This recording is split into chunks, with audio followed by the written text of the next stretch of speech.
اچھا، تو کیا یہ ایک بہت ہی عجیب بات نہیں ہے کہ ہم کامیابی کے لیے جتنی زیادہ محنت کرتے ہیں سکون ہم سے اتنا ہی دور ہوتا جاتا ہے؟ مطلب ہم ایک مقصد طے کرتے ہیں اور بس پاگلوں کی طرح اس کے پیچھے لگ جاتے ہیں۔ ہاں بالکل ایسا ہی ہوتا ہے، ہم ایک اندھی دوڑ میں شامل ہو جاتے ہیں۔ بالکل، اور مہینوں یا بعض اوقات سالوں کی محنت کے بعد جب وہ مقصد حاصل ہو بھی جاتا ہے تو وہ خوشی بمشکل چند دن یا شاید چند گھنٹے ہی ٹکتی ہے، اور اس کے فوراً بعد ہمارا ذہن ایک نئی منزل کی طرف بھاگنا شروع کر دیتا ہے۔ صحیح بات ہے، وہ خوشی بہت عارضی ہوتی ہے۔ ہم سب دراصل ایک ایسی اندیکھی ٹریڈ مل پر بھاگ رہے ہیں جس کی رفتار مسلسل بڑھ رہی ہے، پسینہ بہہ رہا ہے، سانسیں پھول رہی ہیں، لیکن اگر ہم رک کر دیکھیں تو ہم وہیں کے وہیں کھڑے ہیں۔ ہاں، اور ماہرین نفسیات کے پاس اس کیفیت کے لیے باقاعدہ ایک اصطلاح موجود ہے جسے وہ ہیڈونک ٹریڈ مل کہتے ہیں۔ اچھا، ہیڈونک ٹریڈ مل۔ تو آج کے اس تفصیلی جائزے میں ہم اسی بہت ہی بنیادی اور سچی بات تو یہ ہے کہ ایک کڑوے سوال کا سامنا کر رہے ہیں۔ ہم یہ دیکھیں گے کہ کیا وہ سب کچھ جو معاشرے نے ہمیں کامیابی کے بارے میں سکھایا ہے، کیا وہی ہمیں ذہنی طور پر بیمار اور اندر سے کھوکھلا تو نہیں کر رہا؟ ہم اس روایتی دوڑ کے متبادل کو سمجھیں گے۔ بالکل، اور ہم یہ جاننے کی کوشش کریں گے کہ داخلی خود مختاری اور حقیقی کامیابی آخر ہے کیا، کیونکہ یہ تحریر کامیابی کو ایک منزل نہیں بلکہ وجود کی ایک کیفیت کے طور پر پیش کرتی ہے۔ صحیح۔ تو یہ جو آپ نے ہیڈونک ٹریڈ مل کا ذکر کیا، اس کے بارے میں تھوڑا بتائیں کہ یہ کام کیسے کرتی ہے۔ دیکھیں، اس کا سیدھا سا مطلب یہ ہے کہ انسان کے ساتھ چاہے کتنا ہی اچھا ہو جائے یا کتنا ہی برا کیوں نہ ہو جائے، وہ بہت جلد اپنی خوشی کی ایک بنیادی اور پرانی سطح پر واپس آ جاتا ہے۔ مطلب ہم خوشی کے عادی ہو جاتے ہیں۔ بالکل ایسا ہی ہے۔ ہم سوچتے ہیں کہ بس یار یہ پروموشن مل جائے یا بس یہ نئی گاڑی آ جائے تو زندگی بالکل سیٹ ہو جائے گی، لیکن ہمارا ذہن ارتقائی طور پر اس طرح بنا ہی نہیں ہے کہ وہ کسی ایک کامیابی پر مطمئن ہو کر بیٹھ جائے۔ ہاں، کیونکہ اگر وہ مطمئن ہو جاتا تو شاید ہم آج یہاں تک پہنچ ہی نہ پاتے۔ 100% درست۔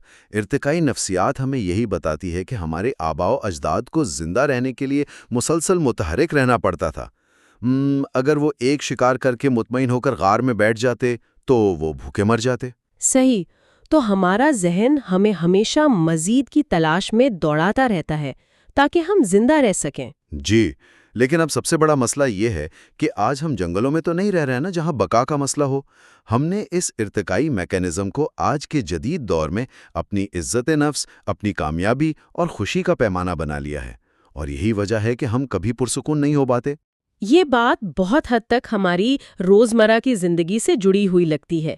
میں سوچ رہی تھی کہ اگر میں اس ارتقائی پہلو کو آج کے جدید دور کے مسائل پر رکھ کر دیکھوں تو ہم نے اپنی بقا کا تصور اب مادی چیزوں اور دوسروں کی توثیق سے جوڑ لیا ہے۔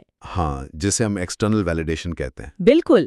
مثال کے طور پر ہم میں سے بہت سے لوگوں کی خوشی یا اداسی آج کل اس بات پر منحصر ہوتی ہے کہ سوشل میڈیا پر ہماری تصویر پر کتنے لائکس آئے ہیں، یا دفتر میں باس نے میٹنگ کے دوران کس کی زیادہ تعریف کی۔ صحیح، یہ بہت عام بات ہو گئی آج کل۔ تو جب ہم ایسا کرتے ہیں تو عملی طور پر ہم اپنے جذبات کا ریموٹ کنٹرول پوری دنیا کے ہاتھ میں دے دیتے ہیں۔ کوئی انجان شخص انٹرنیٹ پر ایک منفی تبصرہ کرتا ہے اور ہمارا سارا دن برباد ہو جاتا ہے، حالانکہ ہماری زندگی میں باقی سب کچھ بالکل ٹھیک چل رہا ہوتا ہے۔ ہاں، یہ واقعی ایک بہت عجیب صورتحال ہے کہ ہم اپنا کنٹرول دوسروں کو دے دیتے ہیں۔ تو ایسا کیوں ہے؟ مطلب ہم اپنی اندرونی کیفیت کو ان بیرونی اور غیر یقینی چیزوں کا محتاج کیوں بنا لیتے ہیں؟ دیکھیں، اس کی جو سب سے بنیادی وجہ ہے وہ ہماری سماجی شرطیت ہے، یعنی وہ سوشل کنڈیشننگ جو بچپن سے ہی ہماری ذہن سازی کرتی آ رہی ہے۔ ہمیں بچپن سے یہی سکھایا جاتا ہے کہ آپ کی قدر و قیمت اس بات سے طے ہوگی کہ دوسرے لوگ آپ کے بارے میں کیا سوچتے ہیں۔ ہاں، وہ رشتہ دار کیا کہیں گے اور محلے والے کیا سوچیں گے، ہے نا؟ بالکل وہی بات۔ لیکن اگر ہم اسے خالص منطقی اور عقلی زاویے سے پرکھیں تو یہ دنیا کا سب سے کمزور اور غیر مستحکم نظام ہے۔ مطلب منطق کا ایک بہت ہی سادہ سا اصول ہے کہ اگر آپ کی خوشی کی بنیاد کسی ایسی چیز پر ہے جو آپ کے کنٹرول میں نہیں ہے تو بے چینی اور خوف آپ کا مقدر بن جائیں گے۔ یہ تو بہت گہری بات ہے۔ جو چیز میرے کنٹرول میں ہی نہیں وہ مجھے سکون کیسے دے سکتی ہے؟ بالکل، مارکیٹ کے حالات آپ کے کنٹرول میں نہیں ہیں، لوگوں کا مزاج آپ کے کنٹرول میں نہیں ہے، شہرت تو خیر ایک لمحے میں ختم ہو سکتی ہے۔ تو ذرا سوچیں کہ جب ہماری پوری زندگی کی عمارت ان ریتلی بنیادوں پر کھڑی ہوگی تو ہم ہر وقت اس کے گرنے کے خوف میں ہی مبتلا رہیں گے نا؟ ہاں، اور وہ خوف ہمیں کبھی اندر سے پرسکون نہیں ہونے دے گا۔ بالکل نہیں۔ حقیقی خود مختاری یا آزادی اس وقت شروع ہوتی ہے جب ہم اپنی قدر و قیمت کا تعین اس بیرونی دنیا سے کروانا بند کر دیتے ہیں۔ جب ہم ان خارجی سہاروں کو گرا دیتے ہیں تب جا کر ہمیں وہ ذہنی آزادی نصیب ہوتی ہے جسے واقعی اصل کامیابی کہا جا سکتا ہے۔ اچھا، لیکن یہاں مجھے ایک بہت بڑا عملی مسئلہ نظر آتا ہے۔ مطلب یہ فلسفہ سننے میں تو بہت ہی مسحور کن ہے کہ دنیا کی پرواہ نہ کرو اور اپنے اندرونی سکون پر توجہ دو۔ جی، یہ سوال اکثر ذہنوں میں آتا ہے۔ ہاں، کیونکہ حقیقت تو یہ ہے کہ ہم ایک سرمایہ دارانہ نظام میں رہتے ہیں۔ ہمیں بل ادا کرنے ہیں، اپنے بچوں کو اسکول بھیجنا ہے، ہمیں اپنی نوکری بچانی ہے۔ اگر میں کل دفتر جا کر اپنے باس سے کہوں کہ مجھے آپ کے دیے گئے اہداف یا پروموشن کی کوئی پرواہ نہیں کیونکہ میں داخلی طور پر خود مختار ہو چکی ہوں، تو مجھے تو وہ اسی وقت نوکری سے نکال دیں گے۔ ہاں بالکل، وہ تو آپ کو فارغ کر دیں گے۔ تو پھر کیا اس قسم کا فلسفہ صرف ان لوگوں کے لیے نہیں ہے جو پہلے ہی کروڑ پتی بن چکے ہیں یا جنہوں نے واقعی دنیا ترک کر دی ہے؟ ایک عام انسان جو روزی روٹی کما رہا ہے وہ بیرونی دنیا کے نتائج سے بالکل بے نیاز کیسے ہو سکتا ہے؟ یہ ایک بہت شاندار اور انتہائی حقیقی سوال ہے، اور سچ کہوں تو اکثر لوگ اسی مقام پر آ کر کنفیوز ہو جاتے ہیں۔ دیکھیں، ہم یہاں دنیا کو ترک کرنے یا اپنی ذمہ داریوں سے بھاگنے کی بات بالکل نہیں کر رہے۔ اچھا، تو پھر اس کا عملی اطلاق کیسے ہوگا؟ فرق دراصل عمل کرنے اور عمل سے اپنی ذات کی پہچان جوڑنے کے درمیان ہے۔ آپ کو دفتر کا کام کرنا ہے، اہداف پورے کرنے ہیں اور ظاہر ہے پیسے کمانے ہیں۔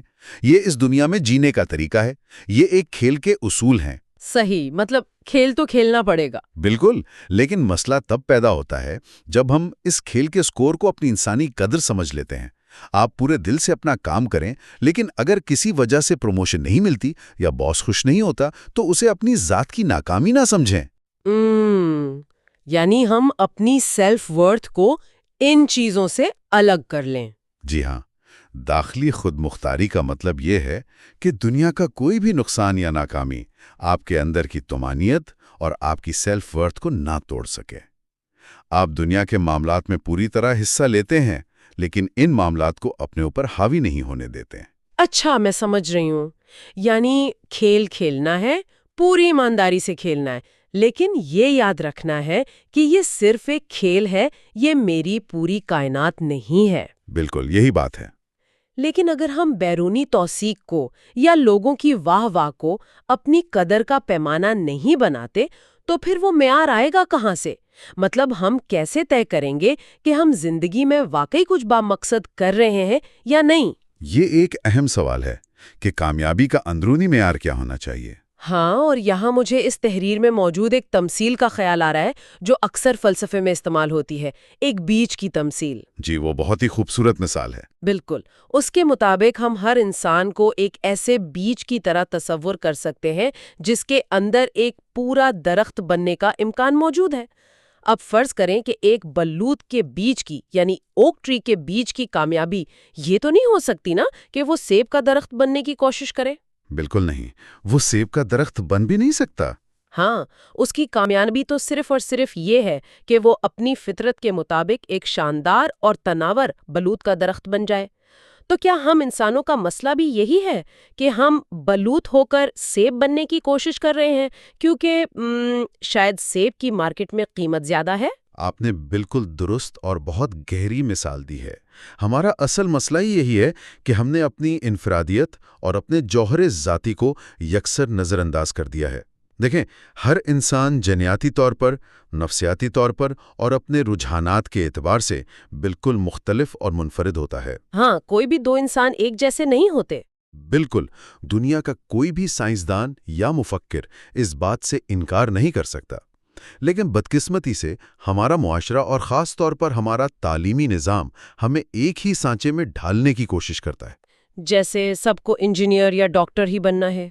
بالکل، اب فرض کریں کہ آپ کا طبعی رجحان فنون لطیفہ یا آرٹ کی طرف ہے، لیکن معاشرہ کہتا ہے کہ عزت اور پیسہ صرف ایک انجینئر یا ڈاکٹر بننے میں ہے، تو آپ کیا کرتے؟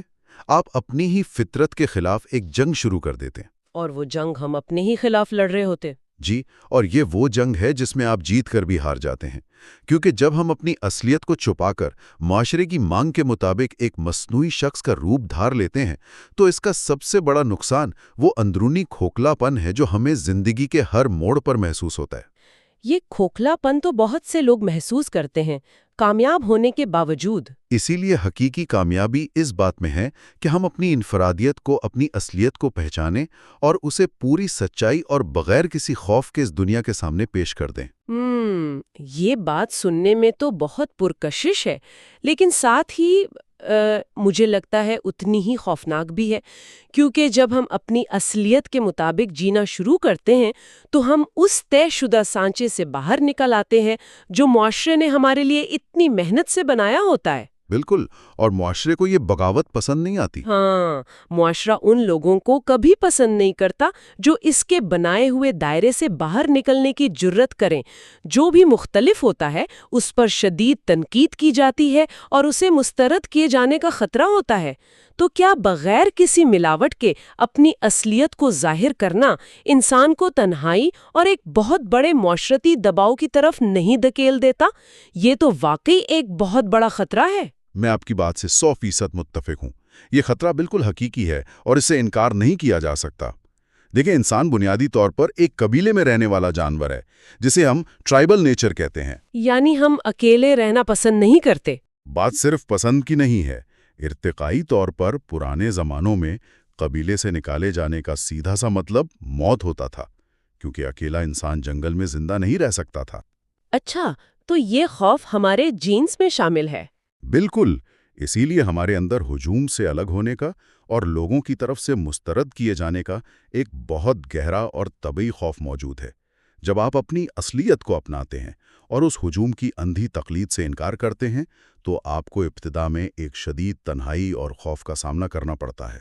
تو پھر اس تنہائی سے بچا کیسے جائے یا اسے کیسے سنبھالا جائے؟ دلچسپ بات یہ ہے کہ نفسیات اور فلسفہ دونوں ہمیں یہ بتاتے ہیں کہ یہ تنہائی دراصل کوئی سزا نہیں ہے، بلکہ یہ اپ گریڈ ہونے کا، یعنی تبدیلی کا ایک لازمی مرحلہ ہے۔ مطلب یہ ایک عارضی فیز ہے؟ جی، جب آپ اس تنہائی کو برداشت کر لیتے ہیں اور اس سے گزر جاتے ہیں تو آپ کو احساس ہوتا ہے کہ آپ کو اپنا وجود ثابت کرنے کے لیے اس ہجوم کی تالیوں کی کوئی ضرورت تھی ہی نہیں۔ آپ اس سماجی شرطیت کی قید سے مکمل آزاد ہو جاتے ہیں۔ واہ، یہ واقعی ایک زبردست احساس ہوگا۔ بالکل، اپنی مرضی کا راستہ چننا اور پھر اس پر ثابت قدم رہنا، چاہے دنیا کچھ بھی کہے، یہی وہ اندرونی آزادی ہے جو انسان کو حقیقی معنوں میں ناقابل شکست بناتی ہے۔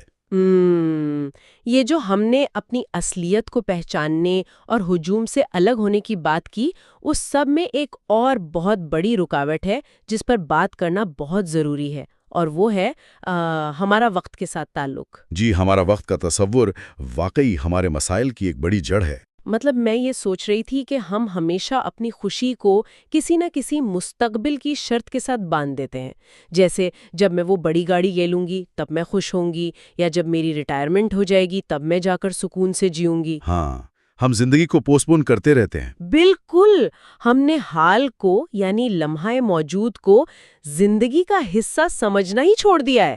ہم لمحہ موجود کو صرف ایک ایسے ویٹنگ روم کی طرح استعمال کر رہے ہیں جہاں ہم کسی ایسی ٹرین کا انتظار کر رہے ہیں جو ہمیں ہماری اصلی اور خوشحال زندگی تک لے کر جائے گی۔ اور وہ ٹرین کبھی نہیں آتی۔ بالکل، ہم اس ویٹنگ روم میں بیٹھے بس گھڑیاں دیکھتے رہتے ہیں اور یہ بھول جاتے ہیں کہ یہ انتظار ہی تو دراصل ہماری زندگی ہے۔ ہم کبھی حال میں جیتے ہی نہیں۔ ایسا کیوں ہے کہ ہم ہمیشہ کل کا انتظار کرتے ہیں؟ دیکھیں، یہ انسان کی سب سے بڑی اور بدقسمتی سے سب سے عام ٹریجڈی ہے۔ اگر ہم انسانی دماغ کی ساخت پر تھوڑا سا غور کریں تو ہمارے دماغ میں ایک حصہ ہے جسے ڈیفالٹ موڈ نیٹ ورک کہا جاتا ہے۔ ڈیفالٹ موڈ نیٹ ورک یہ کیا کام کرتا ہے؟ جب ہم کوئی خاص کام نہیں کر رہے ہوتے، یعنی جب ہمارا دماغ خالی ہوتا ہے، تو یہ نیٹ ورک ایکٹیو ہو جاتا ہے اور ہمارا دماغ خود بخود یا تو ماضی کے پچھتاووں میں الجھ جاتا ہے یا مستقبل کے اندیشوں میں گم ہو جاتا ہے۔ اچھا، یعنی دماغ خود بخود ہمیں حال سے نکال دیتا ہے؟ جی، کیونکہ اس کا بنیادی کام ہمیں خطرات سے بچانا ہے، اس لیے یہ ہمیشہ کل کی فکر میں رہتا ہے کہ کہیں کچھ برا نہ ہو جائے۔ لیکن اگر ہم عقلی اور سائنسی حقیقت دیکھیں تو وہ کیا ہے؟ وہ یہی ہے کہ کل تو کسی نے نہیں دیکھا، نہیں، وہ محض ایک تصور ہے، ایک خیال ہے۔ تو پھر اصل حقیقت کیا ہے؟ اس پوری کائنات میں، اس وجود میں اگر کوئی چیز واقعی حقیقت رکھتی ہے تو وہ صرف اور صرف یہ موجودہ لمحہ ہے، یہ آج ہے۔ جو شخص مستقبل کی خوشی کے سراب کے پیچھے بھاگ رہا ہے، وہ دراصل اپنی زندگی ضائع کر رہا ہے۔ کیونکہ جب وہ مستقبل آئے گا تب بھی تو وہ حال ہی بن کر آئے گا نا؟ 100% درست۔ جب وہ مستقبل آئے گا تو وہ لمحہ موجود کی شکل میں ہی آئے گا، اور اس شخص کا وہ شرطیہ دماغ تب بھی کسی اور نئے مستقبل کی طرف بھاگ رہا ہوگا، وہ کبھی مطمئن نہیں ہوگا۔ یہ بہت گہری بات ہے، لیکن مجھے یہاں ایک تضاد نظر آتا ہے، ایک کنفیوژن ہے۔ اگر صرف یہ موجودہ لمحہ ہی اہم ہے اور ہمیں مستقبل کے نتائج اور اہداف کی فکر بالکل چھوڑ دینی چاہیے، تو پھر ہم محنت کیوں کریں؟ یہ سوال بہت سے لوگوں کو پریشان کرتا ہے کہ اگر ہدف کی پرواہ نہیں کرنی تو کام کیوں کرنا ہے؟ ہاں نا، مطلب ہم جو بھی کام کرتے ہیں، چاہے وہ پڑھائی ہو یا دفتر کا کوئی پروجیکٹ ہو، ہم وہ کسی نتیجے کے لیے ہی کرتے ہیں نا۔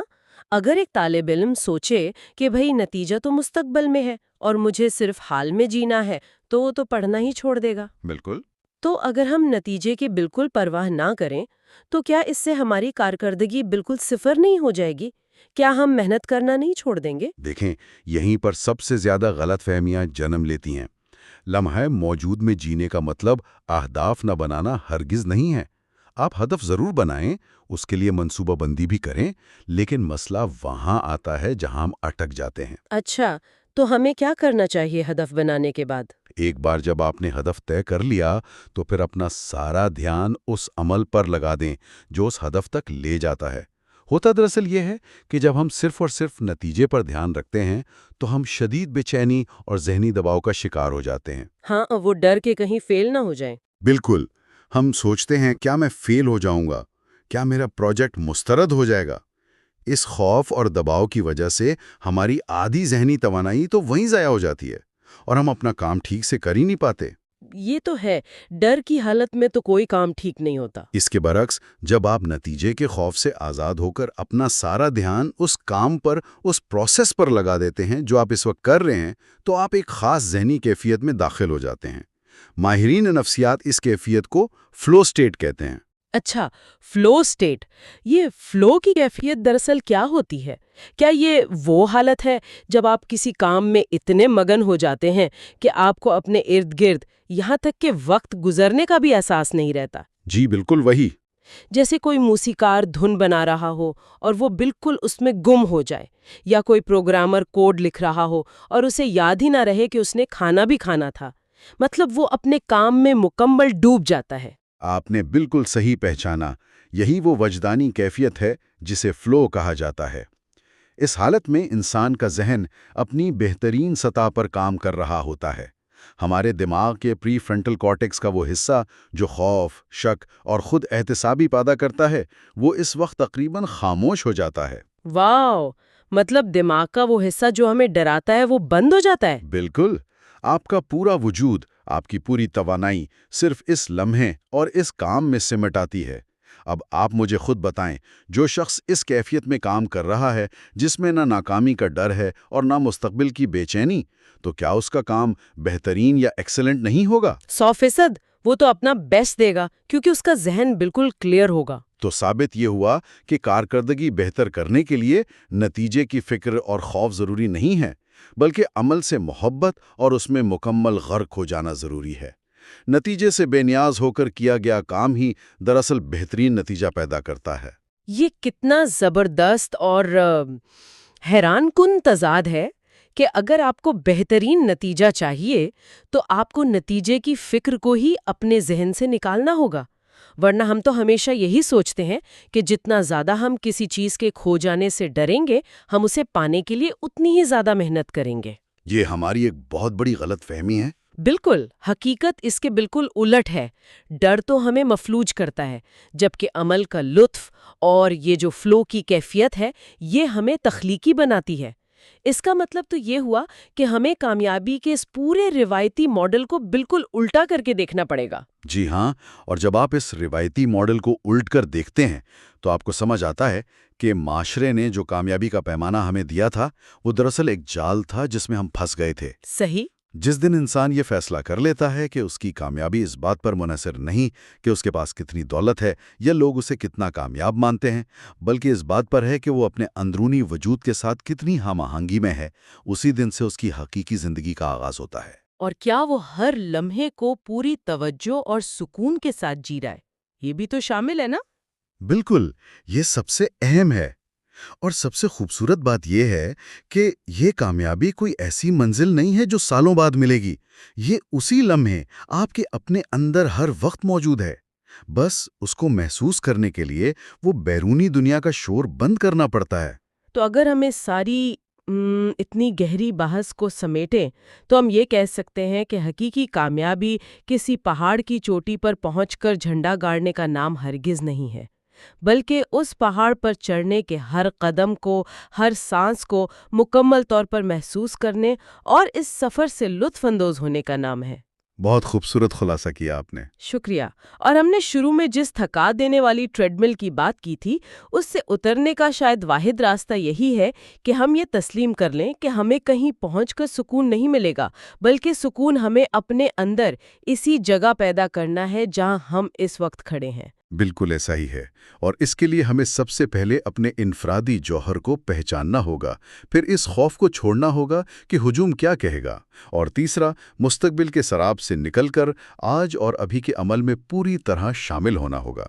اور جب ہم یہ سب کر لیتے ہیں، جب ہم یہ 3 چیزیں کر لیتے ہیں تو ہم دنیا کے سب سے طاقتور انسان بن جاتے ہیں، کیونکہ تب ہمارے پاس کھونے کے لیے کوئی ایسا خوف نہیں بچتا جو کوئی دوسرا انسان ہم پر مسلط کر سکے۔ ہم اندر سے مکمل طور پر آزاد ہو جاتے ہیں۔ بہت ہی زبردست اور فکر انگیز گفتگو تھی۔ اس تفصیلی جائزے کے اختتام پر ہم آپ سب کے لیے ایک بہت ہی بنیادی اور غور طلب سوال چھوڑ کے جا رہے ہیں۔ اور وہ سوال واقعی سوچنے پر مجبور کر دینے والا ہے۔ بالکل، ہم نے یہ تو تسلیم کر لیا کہ خوف، لالچ اور دوسروں کو پیچھے چھوڑنے کی خواہش ہمیں مشینی اور بے چین بنا دیتی ہے، لیکن ذرا تصور کریں اگر آج ہم سب یعنی پوری انسانیت واقعی ان خارجی نتیجوں کی پرواہ کرنا چھوڑ دیں، اگر ہم سب کا مقصد دنیا کو متاثر کرنا نہ رہے اور ہم صرف اپنے اندرونی سکون، اپنی اصلیت اور لمحے موجود کے وجدان میں جینے لگیں، تو کیا ہماری یہ مادی دنیا، ہماری یہ جو ٹیکنالوجی ہے اور انسانی ترقی کا جو پہیہ رات دن چل رہا ہے، کیا وہ رک جائے گا؟ کیونکہ اسے چلانے والا خوف اور مسابقت کا انجن تو ہم نے ایک طرح سے بند کر دیا ہے۔ جی بالکل۔ یا پھر کیا یہ ممکن ہے کہ تب ہم ایک ایسی نئی قسم کی ترقی دیکھیں گے، ایک ایسا نیا دور دیکھیں گے جو خوف، لالچ اور مسابقت پر نہیں بلکہ خالص خوشی، محبت اور ایک حقیقی بے خوف تخلیق پر مبنی ہو؟ اس سوال کا جواب کسی کتاب میں نہیں ہے، یہ جواب ہمیں اپنے اور اس دنیا کے مستقبل میں تلاش کرنا ہے۔ واقعی یہ ایک نیا راستہ ہو سکتا ہے انسانیت کے لیے۔ تو بس اسی خیال کے ساتھ ہی آج کی گفتگو کو یہیں روکتے ہیں۔ سوچتے رہیے اور اپنے اندر کی آواز کو سنتے رہیے۔